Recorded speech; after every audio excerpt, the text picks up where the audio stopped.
Mahigit 12 million listeners po ng ating estasyon sa Luzon, Visayas at Mindanao at nasa labas din po ng ating bansa. Maraming salamat po.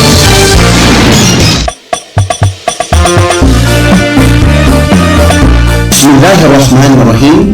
Assalamualaikum warahmatullahi wabarakatuh.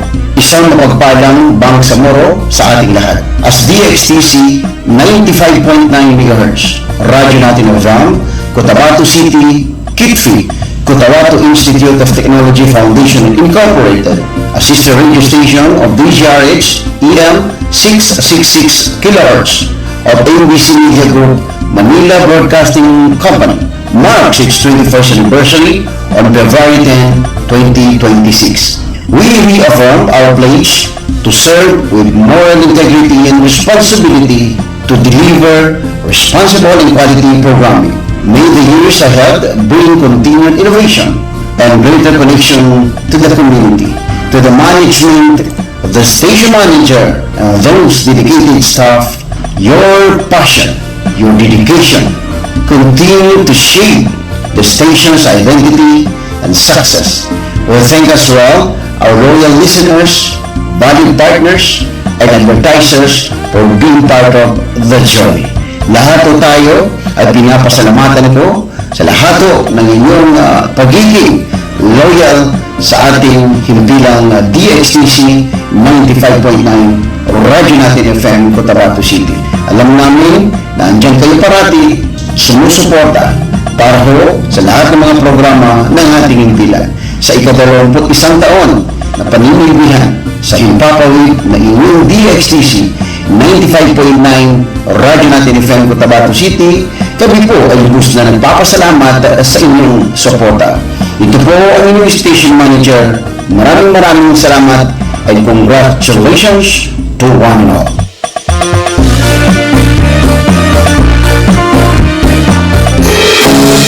Para sa inyong party needs, tubuhin lamang ang hands-on balloons and party shop para sa inyong pangangailangan tulad ng balloons, tables, and chair rental, clowns, events decorator para sa iba't ibang okasyon tulad ng akika, birthday, anniversary, at iba pang selebrasyon. Tara na! Sa hands-on balloons and party shop, matatagpuan sa Quezon Avenue, Cotabato City. Bay, siya kapan? Why, Bapa, nana ko din. Bapa. Bagi ka ko sa walay na nakinog ko adan hindi balita yanin man na pagsikap sa mata na narinyang ko ged kasaki na bahas ka pangingili ko di ako pagkabati sa Quran kadi ko gede sa mapya nagkiog ko na makilay ko pon sa mga laga ang mga manisan. Ano natabuan, Bapa? Kaadin magkatawang ko. Nang babatalunong ka na mapiyay ka-check-upin. Kumpleto silang sa mga gamit sa ka-check-up sa mata. Sur lang, eye care clinic. Matunong kayo ito, Bapa? Katawan ka rin gawalalan. Maya ba sa pagkambitya tanan na mapakay at daun kasaki kabawangan ko naman. Luka buangan sa second floor Sardonyx Plaza. Balaka na Gutierrez Avenue, do Sinsuat Avenue, Cotabato City. Ana inshallah nanalmo ko namagudasukal nalmo ko kando makele ko pa. Mga pagali nami, mga pagat nami, mabangili ka no sa mapeka check-up nin sa mata, undo kompleto yung mga gamit nin, naangay ka no sa Glang Eye Care Clinic, matun sa second floor, Sardonyx Plaza, Balaka na Gutierrez Avenue, Dusinsuat Avenue, Cotabato City. Mapakaya tamawag ka no sa cellphone number nila 0966-024-6066. Kano email ad nila, glangacc@yahoo.com. Angay ka no dun sa Glang Eye Care Clinic. Glang Eye Care Clinic.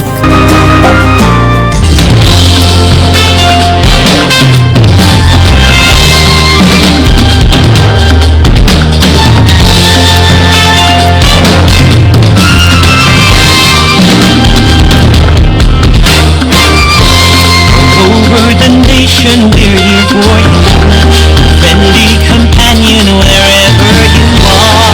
Giving the latest news and playing the best music that you love. More than 100 stations.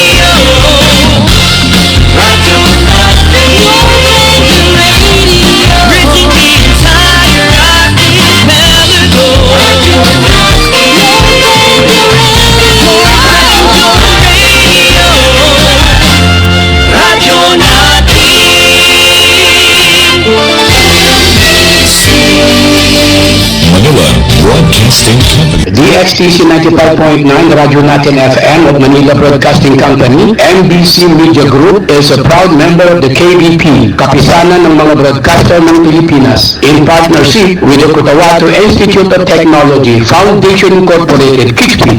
Ito ang News Radio. Balita.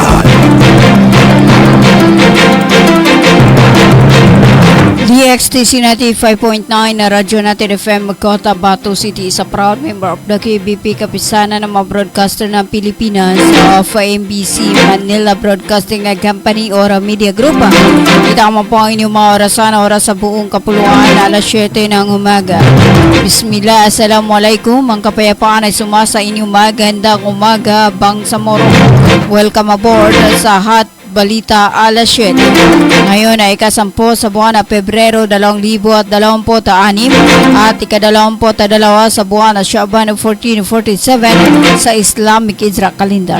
Sa ngalan po ng aming butihing station manager, sa aming admin officer KBP License, Sir PB Joaril, sa aming news head, radyo natin Noronis sa Mamintal Kusin, at sa aming mga media technician, ako po ang inyong makakasama magbibigay ng balita kaganapan sa loob ng BERMM.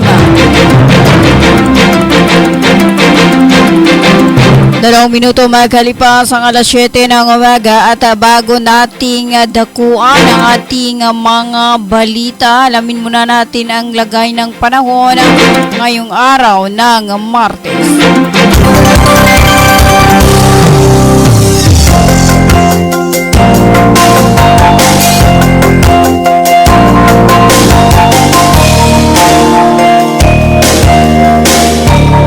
Apat na minuto makalipas ang alas 7 ng umaga at para sa ating ulat panahon, ang localized thunderstorm ay nakakaapekto sa Mindanao. Ang rehiyon ng Bangsamoro Autonomous Region in Muslim Mindanao or BERMM ay makakaranas ng bahagyang maulap hanggang sa maulap na papawiri na may pulupulong na mga pag-ulan, pagkidlat at pagkulog dulot ng localized thunderstorm. Posible naman itong magdulot ng pagbaha o pagguhon ng lupa kapag patuloy ang pagbuhos ng ulan o may severe thunderstorm. Ang hangin ay nasa mahina hanggang sa katamtaman na nagmumula sa hilagang silangan hanggang hilagang na direksyon, at ang baybaying dagat ay nasa mahina hanggang sa katamtaman. Ang temperatura ay nasa pagitan ng 32.0 degrees Celsius hanggang 23.0 degrees Celsius. Yan ang ating ulat panahon na mula sa DOST Pag-asa Cotabato. Ang ulat panahon na ito at ang ating ulat panahon ay inihatid sa inyo ng Ministry of Science and Technology or MOST BARM Cotabato City Field Office sa pangunguna ni MP Minister Bailing Ismantawi at sa buong suporta ni BARM Chief Minister Honorable Abdul Rauf Makakuha. Katuwang ang radyo natin maging alerto at laging handa, mga kabangsamoro.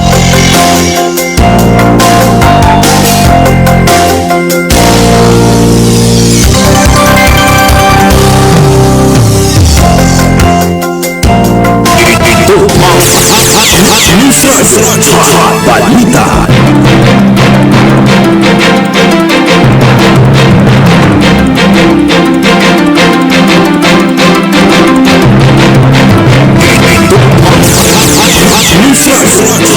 Balita. Itama po ang inyong mga oras sa buong kapuluan. 7 minuto magalipas ang alas 7 ng umaga at ang oras na natin sa inyo ng Cotabato Institute of Technology Foundation Incorporated at ng Al Rais Ventures Corporation sa pamahalaan ni Manager Abidin Iyali at ng Green Pharmacy na makikita sa tapat lamang ng People's Palace, Sinsuat Avenue, Cotabato City. 7 minuto makalipas ang alas 7 ng umaga at para sa ating pangunang balita, Isang sunog ang sumiklab sa Tamsi Road, Poblacion 4, Cotabato City. Bandang alas 2 ng hapon ng kahapon, ika-siyam sa buwan ng Pebrero 2026.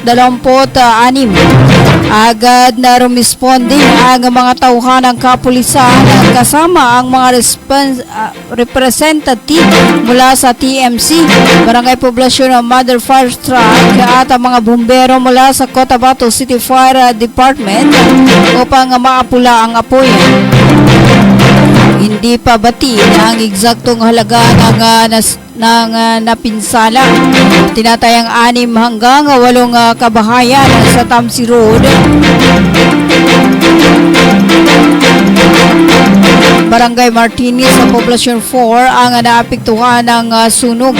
Tuloy pa rin ang investigasyon at pagtugon ng mga otoridad upang matukoy ang sanhi ng sunog at masiguro ang kaligtasan ng mga residente.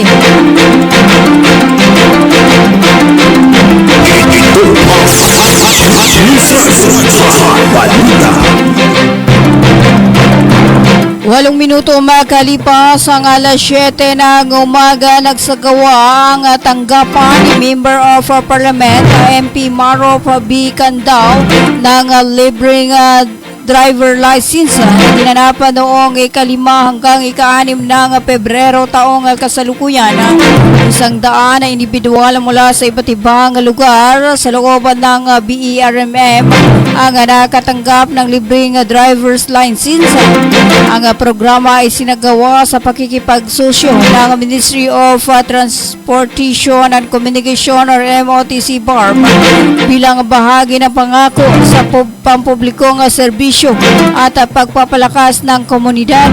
Bukod pa rito, sumailalim ang mga benepisyaryo sa isang orientasyon kung saan natutunan nila ang mga responsibilidad ng isang ligtas at maayos na pagmamaniho.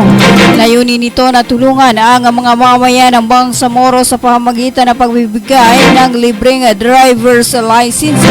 Lubos naman ang pasasalamat ng mga benepisyaryo kay MP Candao sa tulong na ito. Anila napakalaking tulong sa kanila ang naging bahagi. Naging bahagi sila ng ganitong programa.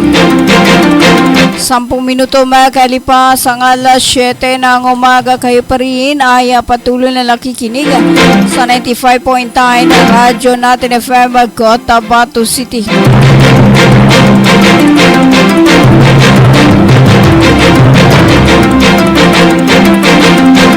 Para sa iba pa nating mga balita, nagdaos ng afternoon na sesyon ang CSET or CSU Dialogue Forum na dinaluhan ni Minister Mohager Iqbal na MILF Implementing Panel Chairman at kasalukuyang membro ng Bangsamoro Parliament kasama si Engineer Muhajirin Ali, Director General ng Bangsamoro Planning and Development Authority or BPDA.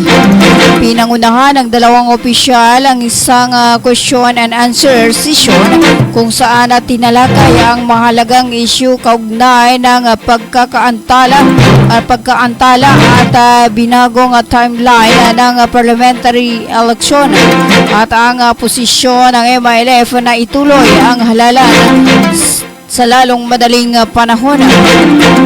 Ibinahagi rin ang mga update mula sa mga nagdaang pulong ng MILF panin, gayon din ang mga usapin sa edukasyon, pagpapaunlad ng amnesty program, campaign transformation and development at ang paggamit ng block grant. Tinalakay din sa dialogo ang usapin sa hindi pagsasama ng Sulu sa Bangsamoro Autonomous Region at ang mga reaksyon sa mga panukalang amenda sa Bangsamoro Electoral Code. Ayon sa mga organizer, nagsilbi ang aktibidad bilang mahalagang plataforma para sa mga organisasyon ng civil society upang magbahagi ng pananaw, maglinaw ng posisyon at bumuo ng pagkakaisa hinggil sa mga pangunahing isyong kinakaharapan ng Bangsamoro Transition. Ang nasabing inisyatiba ay bahagi ng political dialogue program ng Initiative for International Dialogue na ipinapatupad sa tulong ng Australian government sa Pilipinas.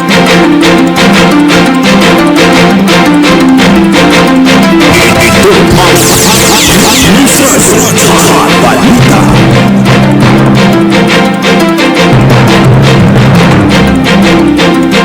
Para sa iba pa nating mga balita, suportado ng Office of the Presidential Advisor on Peace, Reconciliation and Unity or OPAPRO ang panukalang batas ng Senado na nagtatakda ng 2026 bilang pagpitsa ng kauna-unahang regular na halalan sa Bangsamoro Autonomous Region in Muslim Mindanao or BERMM. Sa pagdinig ng Senate Committee on Local Government noong February 5, sinabi ni Presidential Peace Advisor Secretary Carlito G. Galvez Jr.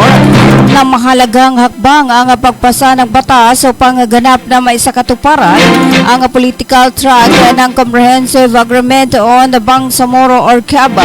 Ayon pa kay Galvez, ang BARM election ay hindi lamang usaping administratibo kundi katuparan ng pangako ng pamahalaan sa demokratikong pamamahala at pampolitikang pagpapalakas ng mga Bangsamoro.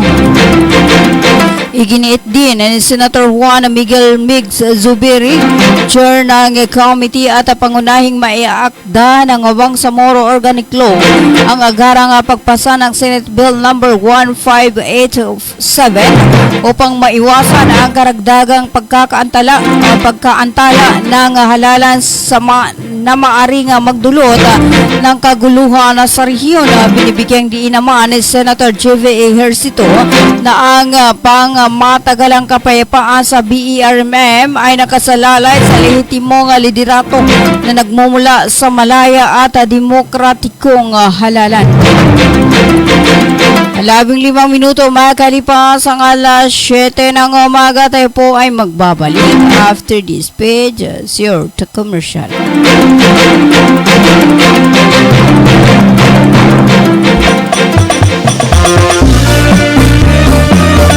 Bismillahirrahmanirrahim. Assalamualaikum warahmatullahi wabarakatuh. Isang mapagpalang Bangsamoro sa ating lahat. As DXTC 95.9 MHz, radyo natin ng RAM, Cotabato City, Kitfi, Cotabato Institute of Technology Foundation Incorporated, a sister radio station of DZRH EM 666 kHz of ABC Media Group, Manila Broadcasting Company, marks its 21st anniversary on February 10, 2026. We reaffirm our pledge to serve with moral integrity and responsibility to deliver responsible and quality programming. May the years ahead bring continued innovation and greater connection to the community. To the management, the station manager, and those dedicated staff, your passion, your dedication continue to shape the station's identity and success. We thank as well our loyal listeners, valued partners, and advertisers for being part of the journey. Lahat po tayo ay pinapasalamatan ko sa lahat ng inyong pagiging loyal sa ating himpilang DXTC 95.9 Radyo Natin FM Cotabato City. Alam namin na andyan kayo parati sumusuporta para ho sa lahat ng mga programa ng ating himpilan. Sa ika-21 taon na paninilbihan sa himpapawid ng inyong DXTC 95.9 Radyo Natin FM Cotabato City, kami po ay lubos na nagpapasalamat sa inyong suporta. Ito po ang inyong station manager. Maraming salamat and congratulations to one and all.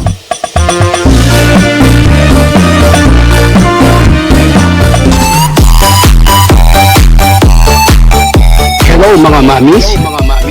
Gusto mo bang manganak sa dekalidad at libreng paanakan? Halina at puntahan ang Bagwa Lying-in Clinic. Libreng manganak at kasama na ang family planning. Kaya mga mamis, simulan na ang libreng pagpapacheck up. Dito lang yan sa Bagwa Lying-in Clinic. Open 24 hours at PhilHealth accredited. Narito ang kanilang mga services offered: family planning, IUD insertion or removal, check-up, pill supply, condom supply, DMPA injection, referrals for bilateral ligation, BTL, natural family planning, NFP method, counseling, maternal and child health, physical exam, breast exam, pelvic exam, prenatal care, postnatal care, pap smear, well body care, immunization, breastfeeding, cord dressing, weight taking, safe, normal, spontaneous delivery, newborn screening. For other services, you may please contact our midwife at landline number 557-4422 or a cell phone number 0917-531-6697. Para sa mga karagdagang katanungan, pwede kayong bumisita anumang oras sa Bagwa Lying-in Clinic at hanapin lamang ang kanilang clinic manager. Ang Bagwa Lying-in Clinic ay matatagpuan sa Quimpo, Bagwa 2, Cotabato City. Owned and managed by Madam Fe Camano Mandi. Tandaan mga mamis, Bagwa Lying-in Clinic.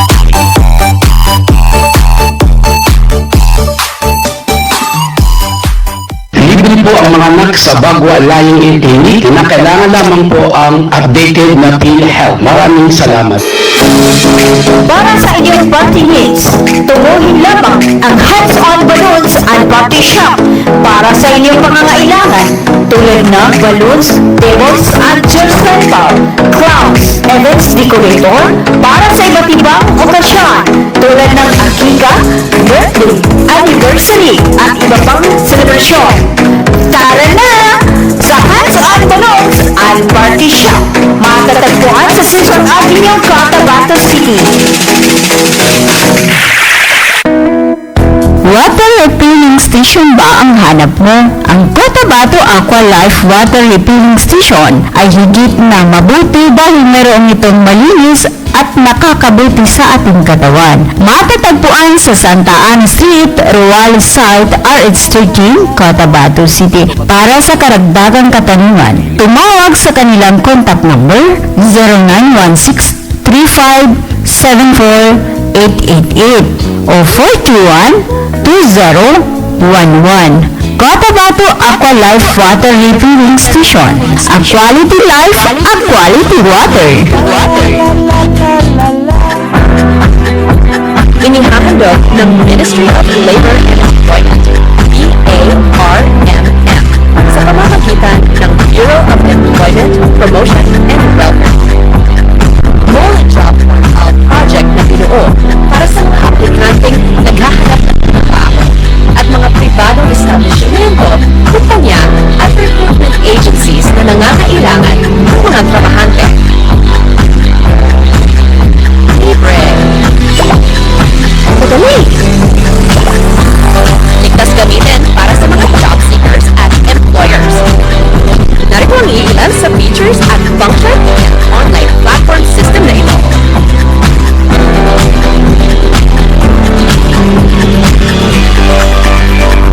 O di kaya'y bisitahin lamang ang website na ito.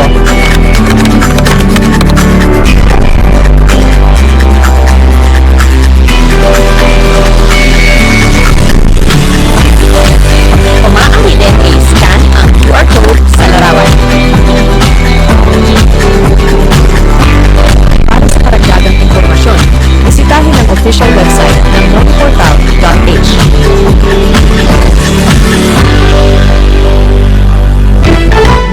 When we crave to have fun, yet our time is one song. Everyone is thinking of a crunch with real chicken inside and deliciously fried. Virginia crunchy chicken nuggets. Here it is, it's extraordinarily crunchy. Virginia crunchy chicken nuggets. It's real chicken goodness, tasty oh yes, crunchy goodness in every bite. Virginia crunchy chicken nuggets. Bumili at manalo ng 300 tips to make a raffle promo sa KCC Mall of Cotabato. May 1 raffle entry sa bawat 200 pesos sa KCC Department Store o 1 raffle entry sa bawat 500 pesos sa KCC Supermarket gamit ang KCC Forever Bonus Card. May chance ka pang manalo ng 40 million shopping money. Milyong exciting prizes. KCC Supermarket, nakabarato. Everything's here at KCC for you. Country's friendly station, Radio Natin.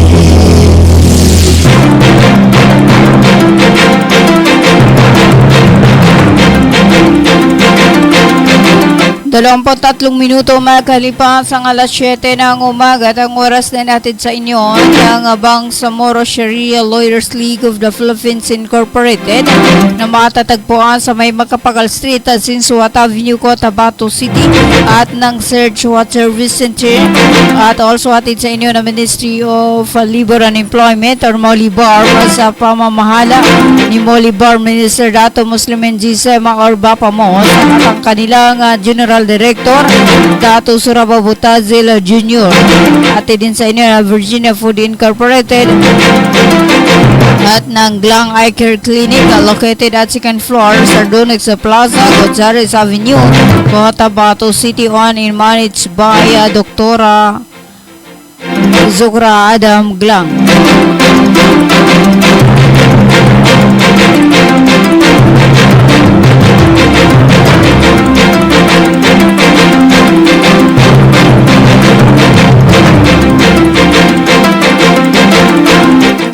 Apat na minuto makalipas ang alas 7 ng umaga. Para sa iba pa nating mga balita, sinuspende ng Philippine National Police ang buong Police Regional Office sa Bangsamoro Autonomous Region in Muslim Mindanao or Pro-Bar Mobile Force Battalion 14 Battalion na matapos umano masangkot ang unit sa hazing ng mga bagong graduate na pulis. Sa isang press conference noong araw ng Lunes, ika-9 sa buwan ng Pebrero, sinabi ni PNP spokesperson Brigadier General Randolph Tuanyo na mahigit 70 membro ng RMFB sa 14B ang tinanggal sa kanilang pwesto at pinalitan ng mga tauhan mula sa RMPB 14A upang matiyak ang tuloy-tuloy na operasyon. Ayon kay Tuanyo, hindi bababa sa 12 membro ng unit ang itinuro ng mga nagreklamo bilang mga suspect. Sa ulat ng Pro-Bar, 5 korporal at 5 patrolman ang pinangalanan kasama ang ilang hindi pa natukoy na individual na tinukoy bilang John Das. Nagugata ang investigasyon sa umano'y insidente ng hazing na naganap noong Biyernes, February 6 mula tanghali hanggang alas 6 ng gabi.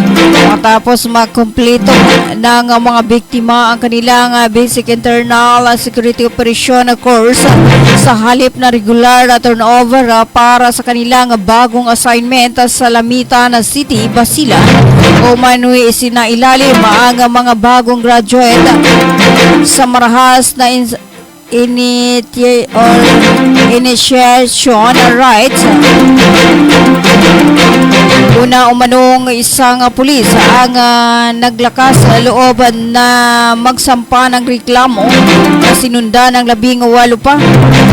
Halauna na umabot na sa 110 individual ang sumama sa reklamo. Ayon pa kay Tuanyo, ang mga biktima ay kasalukuyang sumasailalim sa medical examination habang patuloy ang investigasyon upang matukoy kung may iba pang sangkot. Sa ngayon, ang buong batalyon ay pansamantalang nakadetain sa Pro-Bar headquarters sa Maguindanao del Norte para sa accounting at investigasyon habang inihahanda ang posibleng pagsasampa ng kaso sa ilalim ng Anti-Hazing Act. Sa hiwalay na pahayag, mariing kinundina ng ProBar ang umano'y pang-abuso at iginiit ang zero tolerance policy ng PNP laban sa hazing at iba pang uri ng karahasan sa loob ng organisasyon. Sa ilalim ng prinsipyo ng command responsibility, sinabi ng PNP na mananagot ang mga pabaya o negligent na direktang sangkot sa insidente. Dagdag pa ng ProBar at tiniyak ng pamunuan na ang kaso ay hahawakan ng seryoso, malinaw at may buong paggalang sa due process. 28 minuto makalipas ang alas 7 ng umaga para sa ating panghuling balita. Isang opisyal ng Philippine National Police ang natagpuang wala ng buhay sa loob ng kanyang quarters sa Davao City. Dahilan pang maglunsad ng agarang imbestigasyon ng Police Regional Office sa Davao Region or Pro 11. Ang insidente ay naganap ilang oras lamang bago ang nakatakdang pagbisita ni PNP Chief of Police General Jose Milicio Nartatis Jr. sa nasabing lungsod. Kasunod ng ulat, agad na nagtungo si Police General Nartatis sa headquarters ng Pro Davao sa camp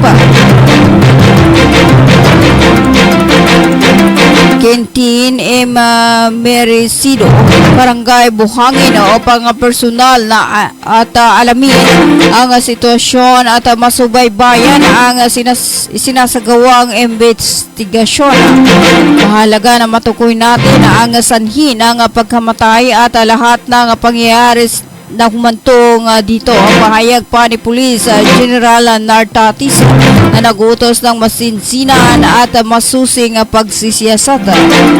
Sa kasalukuyan ay hindi pa naglalabas ng karagdagang detalye ang Pro 11 upang hindi makaapekto sa sinasagawang investigasyon. Patuloy ang kanilang pangangalap ng ebidensya at pagtatanong sa mga posibleng saksi upang malaman ang buong katotohanan sa likod ng insidente. 30 minuto makalipas ang alas 7 ng umaga at yan na po ang kabuuan ng ating hot balita alas 7. At bago tayo magpaalam, ay hello po kay Ma'am Simbay Adam. Good morning. Happy Ramadan Mubarak. Marami po kaming nakikinig.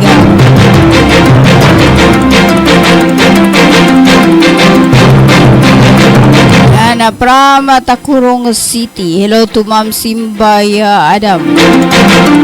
At hello to Simbay Adam. Happy anniversary sa radyo natin 95.9. Ayan, salamat po. At hello ko ay Sagira Isibay. Good morning, happy 22. Ayan, 22nd anniversary DXTC 95.9 na radyo natin FM Cotabato City. Ayan, maraming salamat po sa pagsama sa amin or sa akin sa loob ng 30 minuto. At hello din po kay Noraida Udasan yan sa may lugay-lugay area. At happy 21st anniversary sa 95.9 na radyo natin FM Cotabato City. Yan sa ngalan po ng aming butihing station manager sa aming admin officer KBP license Sir PB Jowaril at sa aming news head Miss Nororisa Mamital Kusin at sa aming mga media technician. Ako po ang inyong nakasama radyo natin Carolina Aba sa magandang umaga Central Mindanao. Tuloy-tuloy sa pagbabalita, tuloy-tuloy sa serbisyo, sama-sama tayo Pilipino at sama-sama tayo Bangsamoro.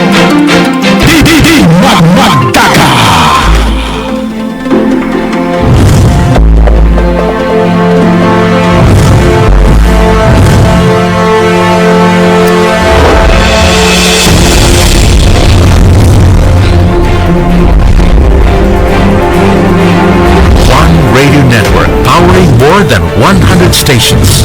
Heard in 81 provinces, 145